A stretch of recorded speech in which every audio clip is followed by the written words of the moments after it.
Zurich, Switzerland, December 2019. Scientists Janif Ehrlich and Robert Grass announce an incredible technological breakthrough, one that takes the unassuming form of a small plastic bunny. This seemingly mundane object hides an incredible secret. Just like a living creature, the bunny has its own DNA. But how? By binding negatively charged molecules of biological DNA with positively charged particles of protective silica, Ehrlich and Grass were able to create the world's first synthetic DNA. While biological DNA is relatively fragile, this synthetic DNA can last potentially for eons. In the case of the bunny, the scientists encoded the digital files used to create the 3D printed object into the plastic. With even just a tiny snippet, they can decode the information inside and print a new copy of the bunny, which will carry the same synthetic DNA. What makes this breakthrough particularly significant is the fact that it has the ability to store massive amounts of data. Digital computers that you have in your cell phone and everywhere in our world today deals with digital information, zeros and ones, zeros and ones. And that's how it makes calculations. Now, Mother Nature is more sophisticated. On a DNA molecule, Mother Nature computes in base 4, A, T, C, G, rather than 0, 1, 0, 1, 0, 1. And we can actually compute by hijacking this base 4 mechanism that Mother Nature has created and putting our programming on ATCG, ATCG. Experts say that once this technique is scaled up, massive amounts of data can be stored in any object, retrieved, and replicated, presumably forever. These are great alternatives of storing data because they don't need any energy for storage. They can just sit on a shelf and not degrade. Once you actually encode data into DNA, it's very cheap to replicate. So you can put petabytes of data into a droplet of DNA and then make 1 billion copies of it very inexpensively. And if you have a redundancy strategy, lots of copies is a good thing.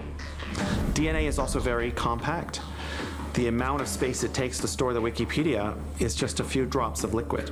And those could actually just be embedded into fabric or paper and take up almost no space. Although DNA data storage is still in its infancy, ancient astronaut theorists believe it presents an intriguing possibility. Is it possible that many out-of-place artifacts discovered around the world have much more to offer than what meets the eye? Might they contain information within them about whatever civilization left them behind? There are lots of natural materials that conduct and can contain information today. Crystals, various types of stones, even living organisms.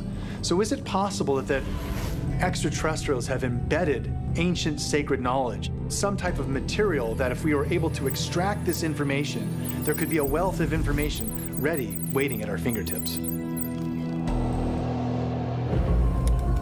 Ancient astronaut theorists suggest that by examining out-of-place artifacts, we might discover clues as to what information is contained within them and how to access it.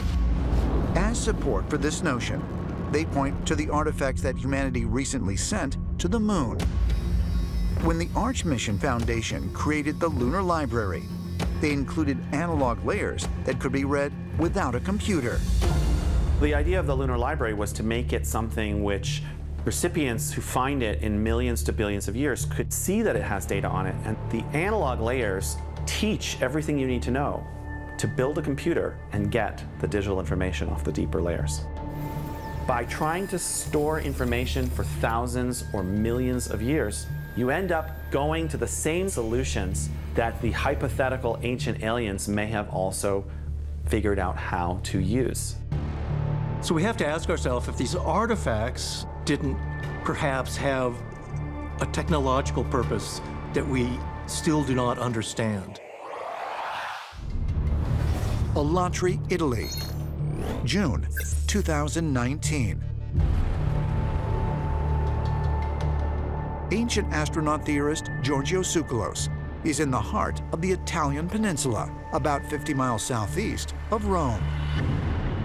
He is here to investigate the astronomical alignment of the finest megalithic construction in Italy, the city's Acropolis. All right.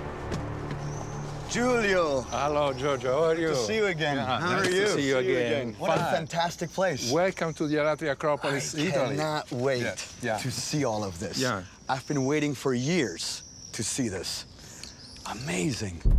For expert insight, he has enlisted the help of Dr. Giulio Magli, a professor of archaeoastronomy from the Polytechnic University in Milan, Italy. Dr. Magli has spent years studying this massive structure. This is incredible. Yes, we are going to the main entrance of the Acropolis of Alatri, which is covered by the hugest, most massive stone ever put in place in Italy.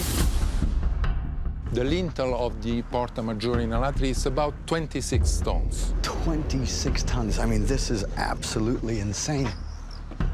So they were motivated to do all of this. So the motivation must be also symbolic. It cannot be only, okay, let's make a wall, because otherwise I will make a wall with horizontal layers and small stones. So you're suggesting that they had to have had a compelling reason to do this, because nobody in their right mind would do something like this without a reason. Yes. The imposing megalithic citadel was built on top of a hill and is defined by 6 huge walls. The shape of the Acropolis, when viewed from the sky, has led some to suggest that it was built to create a lasting commemoration of the site's connection to the stars. Giorgio has brought a drone with him to get an aerial view of the ancient Acropolis. All right, let's launch this rocket. Yes.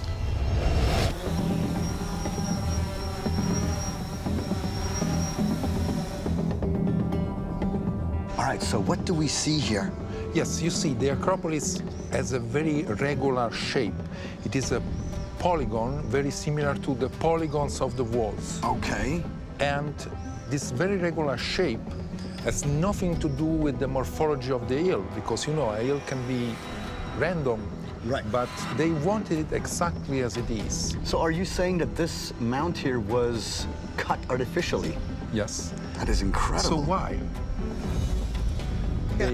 They wanted such a strange shape.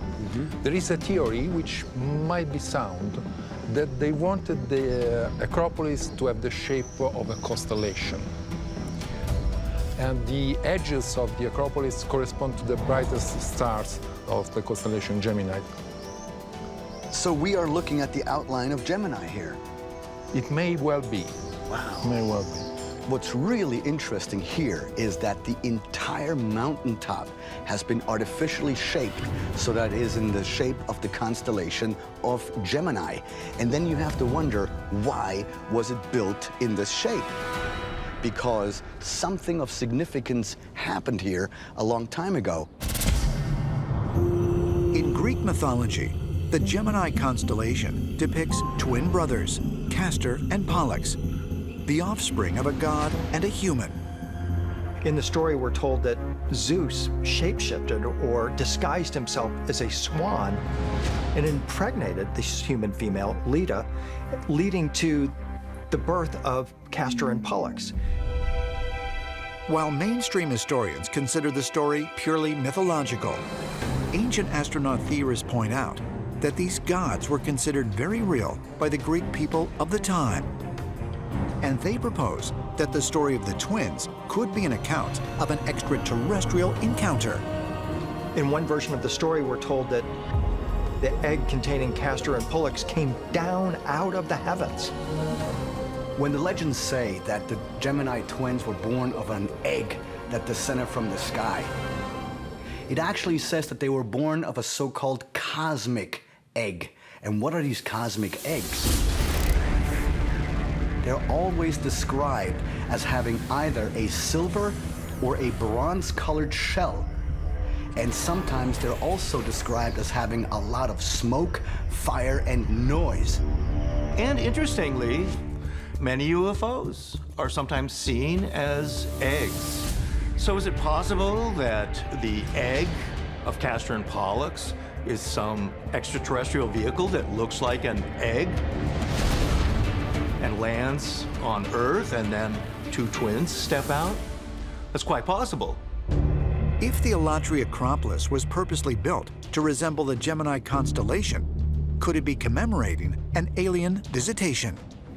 And considering the incredible size of the stones it was built with, is it possible that the extraterrestrials themselves had a hand in the wall's construction?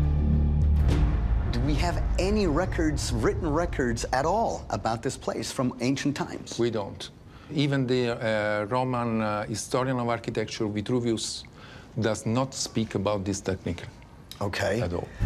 What is your speculation how old this place really could be? Okay, standard archaeology claims that this was made by the Romans, but Romans' techniques were, of course, very good, but based on horizontal planes and relatively small stones. So it is very difficult to believe that this was made by the Romans. It must be older. Because you can clearly see the different construction styles. Giulio, thank you very much for sharing this with me, and I can't wait till we see each other again. New York City, located in Midtown Manhattan, is the busiest train station in the United States. Grand Central Terminal. 750,000 people come through here each day. And when they do, they pass under an enormous star chart, one whose origins date back some 5,000 years. When commuters walk into Grand Central, they see an epic, magnificent mural of the Zodiac Wheel. And it is one of the largest Zodiac murals in the modern world. Although most visitors are not aware of the mural above their heads, if they were, they might be astounded, because as far as ancient astronaut theorists are concerned, it depicts the evolution of the Earth in extraterrestrial terms. The most interesting fact about this portion of the Zodiac Wheel is that it demonstrates what is called the precession of the equinoxes. What we call the spring equinox is the first day of spring. Back when the principles of astrology were first put together, the first day of spring was in Aries. During the age of Christ, the first day of spring was in Pisces. The fish is associated with Pisces. Christ was considered the fisher of men. And nowadays, the spring equinox occurs when the sun rises in the constellation of Aquarius. That's why we are said to be in the age of Aquarius, which is supposed to be an age of spiritual understanding, mystical awareness, and world peace. While there is no consensus as to an exact date, many believe that the age of Aquarius was set by ancient astrologers to begin in February 1962, and believed that it would trigger the rapid development of new technology. Ironically, it began just 7 years before man landed on the moon. It's one small step for man, one giant leap for mankind. I guarantee you that when our ancestors spoke about these gods descending from the sky, they were not referring to the constellations themselves descending from the sky, but in my opinion, people coming from those areas up in the night sky. As we are entering into the new age of Aquarius, according to the Sumerians, it was Enki is the original man of Aquarius, an otherworldly, even extraterrestrial being. We are returning to a time when Enki himself may return. It's perfectly consistent with this idea that the zodiac, in fact, is a sort of a clock that tells not just about the sun's journey, but also about the journey of extraterrestrials and their return to Earth. We're now in the age of Aquarius, and there is a quickening effect taking place with our technological advances. It's very possible that we are now in the age when we are going to reconnect with our ancient alien ancestors. Could our ancestors have been aware of the Zodiac's powerful message thousands of years ago? And might the signs of the Zodiac provide the key to understanding both humanity's past and future? There's a prophecy in the Glastonbury Zodiac relating to the coming age of Aquarius. It's going to be a time where our minds begin to think radically differently in a way that can transform life on this planet for the better. In many ways, we are becoming more enlightened. We are becoming more connected with the cosmos. We understand more about our roots and our origins. Amboise, France, 1513. At Chateau de Clos-Lucé, a 61-year-old Leonardo da Vinci begins work on what will be his final painting. 3 years later, he completes his portrait of an androgynous figure emerging from a shadowy background, St. John the Baptist. Picture this painting in a dimly lit chapel. Before lighting the candle, you don't see anything. Right. You light the candle, and the light of the flame illuminates the painting, and there emerges against a dark background St. John the Baptist. And the pointing upward to heaven, saying, I'm from the light, I'm witnessing to the light. He's pointing to another realm. Oh, yes. This is where the divine wisdom comes from. This is the source of everything. The first words of St. John are, I saw the light, I will come to this earth. Wow. Leonardo was encoding extraordinary secrets in his paintings. He wanted to imbue his work for the future generations with his own private message. His paintings are like portals to another world where the real Leonardo inhabits. But whether we're big enough to accept what he has to say is quite another matter. Investigators have recently found some pretty astonishing things about Leonardo da Vinci's painting, John the Baptist. And they mirror the image to create a double image. And then through an enhancement process, they're able to bring out what seems to be the face of an extraterrestrial. It's a pretty unusual thing, and we know that Da Vinci did use this mirroring technique. And so this isn't something that is so far-fetched that he would do. Da Vinci is one of a long line of artists who have told us, beginning with the ancient Egyptians and running through the early Christians and Tibetans, that art is a medium, it's a conduit through which ordinary people can connect with higher dimensional beings, even extraterrestrials. Did Leonardo da Vinci experience an extraterrestrial encounter?